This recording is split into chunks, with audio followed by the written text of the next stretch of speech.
a história do Papa João XXII. É um caso bem pedagógico, que geralmente é muito simplificado, grosseiramente simplificado. Bom, o contexto é a discussão sobre a visão beatífica. Quando é que os justos contemplam Deus face a face? Imediatamente depois da morte ou apenas depois do juízo final? Havia debate entre teólogos. Não era dogma definido ainda de maneira precisa. O que João 22 fez? Em sermões e intervenções, alocuções, ele expressou uma opinião que gerou uma reação forte. Ele não definiu um dogma ex cátedra, ele não teve intenção de dar um ensinamento irreformável, ele tampouco teve a intenção de manifestar a fé contínua da igreja no seu magistério ordinário. Ele tinha consciência de que era uma novidade e propôs a sua opinião, a sua tese. Ele falou como doutor privado. E ele não impôs a sua tese a ninguém. O seu sucessor, né, no caso Bento XII, definiu o dogma católico a respeito, ou seja, os justos contemplam Deus face a face logo após a morte, sem precisar esperar o juízo final. Porém, o próprio Papa João XXII convocou teólogos, submeteu sua tese à análise. Isso mostra que ele não tinha pretensão de dar um ensino definitivo. Ele mesmo causou o debate acerca, pediu que manifestassem a sua opinião. Os cardeais manifestaram a sua opinião. Houve um debate no qual ele quis participar como teólogo privado. O resultado é que ele, antes de morrer, retificou a sua tese, as homilias que ele tinha feito a respeito e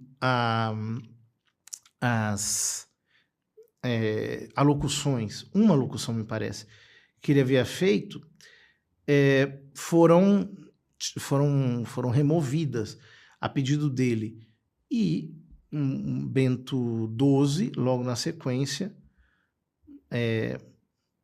enfim, restabelece e não apenas isso, ele define o dogma da visão beatífica imediatamente após a morte. Bom, quando o pessoal vê que Libério, Honório e João XXII não servem, então começam os outros nomes. Vigílio, Papa Zósimo, Papa Estevão VI, que Estevão foi a controvérsia com São Cipriano de Cartago, né? Então veja, crises disciplinares, políticas, judiciais, imperiais, confusões administrativas, decisões prudenciais, sempre existiram e não são crise doutrinal.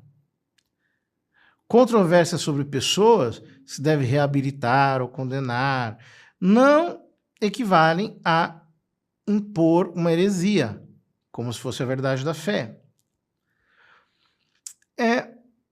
O que eles mostram é que o papado não é promessa de impecabilidade pessoal, nem de genialidade prudencial, nem de clareza permanente em toda circunstância histórica.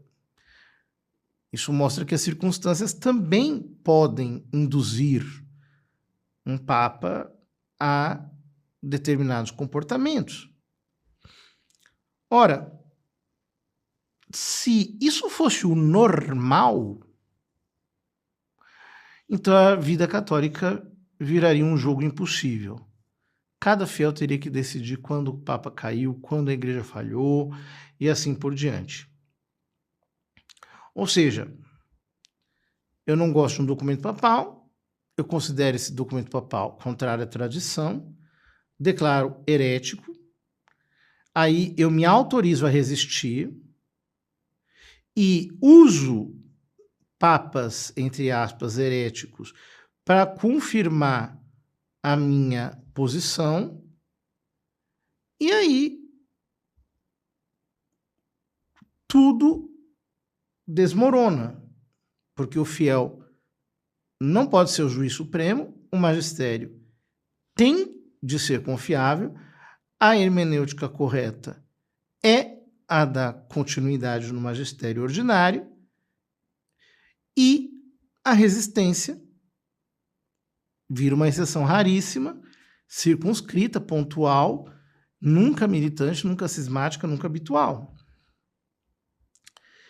Então, a pergunta: é possível que a igreja tenha atravessado 20 séculos de crises e heresias colossais sem falhar, e então, no século XX, o Papa e os bispos se tornaram hereges?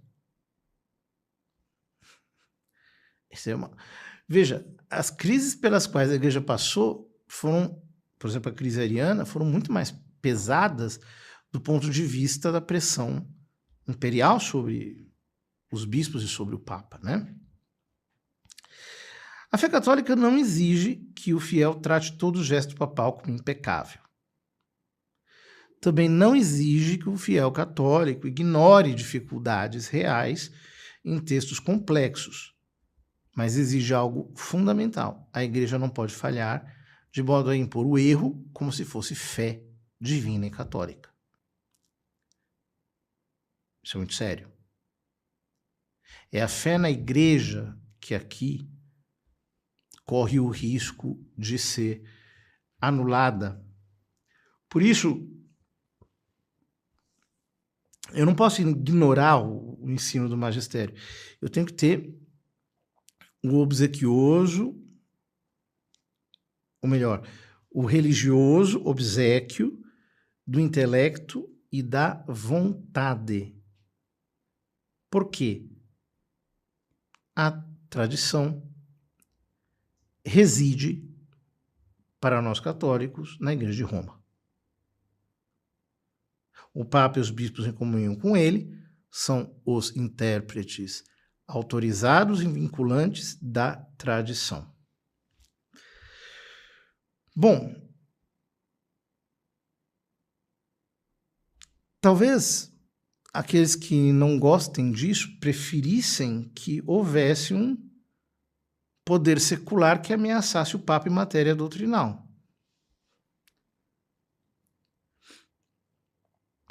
Por exemplo, um Papa que fosse, de alguma maneira, influenciado pelo presidente dos Estados Unidos, pelo presidente da Rússia, como de fato o patriarca de Moscou parece que o é bastante. Isso não é católico. Isso é galicanismo reciclado. Querer uma pressão política que condicione o papado.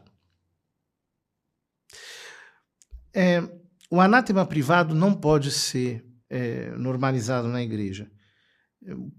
Quando Pedro se coloca de cabeça para baixo na sua crucificação, isso mostra a humildade dos homens da igreja, que podem ser fracos, podem errar, imprudência, podem ser pecadores, mas a confiança absoluta na promessa de Cristo. A igreja não será derrotada pela heresia, as portas do inferno não prevalecerão. Se você normaliza a ideia de um papa herético, faz dela uma rotina, você está rasgando a sua fé na indefectibilidade da igreja. Aí entra aquilo que dizia Monsieur Lefebvre aos padres da Fraternidade de São Pio X, que as notas da igreja desapareceram e agora algumas delas subsistem na Fraternidade de São Pio X. Isso é heresia. E, portanto, toda a ideia de que a Igreja Católica presidida pelo Papa, é a Igreja de Cristo, cai por terra. É muito simples. É tão simples que chega a ser escandaloso. Ou seja, a gente tem que distinguir os pecados pessoais dos atos magisteriais, estudar os casos históricos com precisão, sem slogans, recusar a propaganda anticatólica. É absurdo que a gente tenha que responder aos mesmos argumentos utilizados pelos protestantes, desta vez usados por supostos católicos tradicionalistas. É absurdo. São os mesmos argumentos dos reformadores. As portas do inferno não prevalecerão sobre ela, contra ela.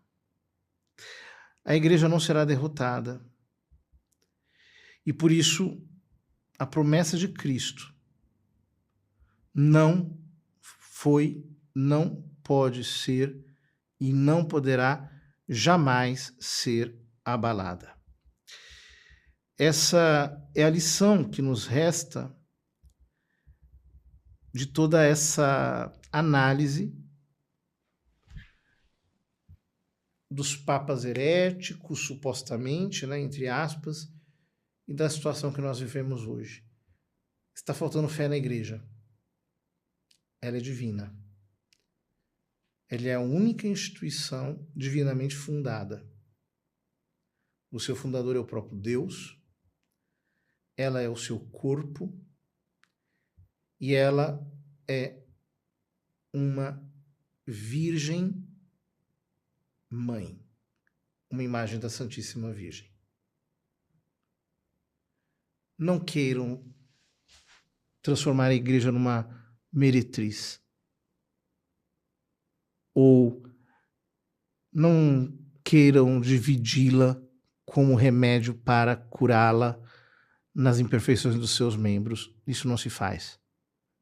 Um atentado contra a unidade jurídica, a unidade de regime da igreja, é um atentado contra Cristo.